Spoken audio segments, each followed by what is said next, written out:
Nag-start tayo ng alas 4. Ganito kami old school nung araw. Nag-start kami alas 4, magtapos yung 4:30 ng umaga. So, maybe you know the reason why kung bakit ako tinawag na Giant Killer kasi ang training namin talaga 4 p.m. mag-golf kami training, pagkatapos alas 5 inom na kami. So ginagawa natin mga kapatid, papalo tayo para sa mga gustong matutong mag-golf, simple lang mag-golf. Ayan po, papalo ka, mag-a-address ka. When you address, you have to look at the ball.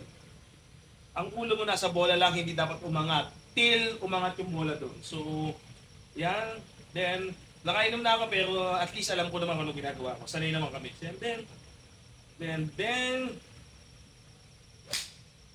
see the ball? This is an 8 iron, then ang bola natin siguro nasa bumagsak sa 180. So at least above average pa rin tayo kasi normally ang 8 irons pumapatak lang sa iba ng 140 to 150.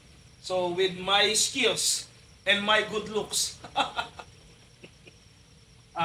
malakas pa rin siya. So yeah, one more.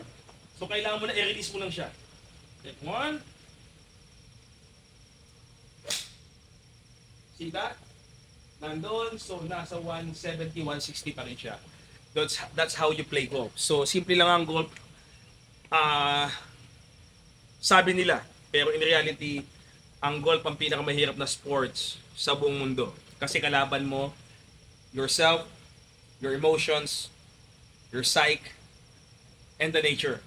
Siyempre bukod pa sa kalaban mo. Sa kalaban mo naman, hindi dapat intindihin. Yes. Then, one more. Dadating na si Cap, so yeah. Then, one more. Yes. See that? 170, 180 for the 8 irons, so it's not bad. Para sa mga players na almost a year na hindi naglalaro. Siguro 6 months, 8 months na ako hindi naglalaro. Pero syempre, since matagal naman ako naglalaro, so nandun pa rin. So, tsambay lang yan. So, syempre, galing, itsura, sarap, nasa akin na lahat. Patapusan nyo na. One more. This one, the driver. Let's go with the driver.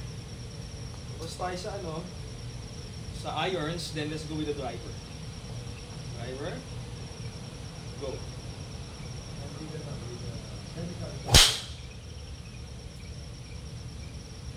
One more.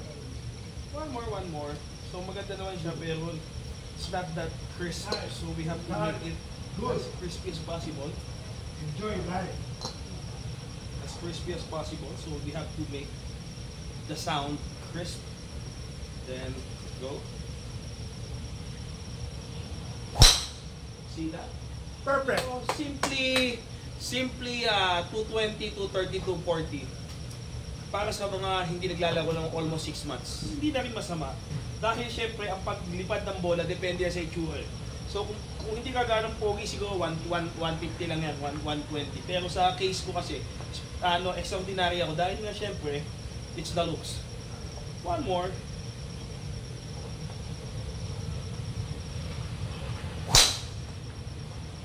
See that? Mga 120, 220, 240, easy. Hindi po sa galing. Itsura po basihan dito.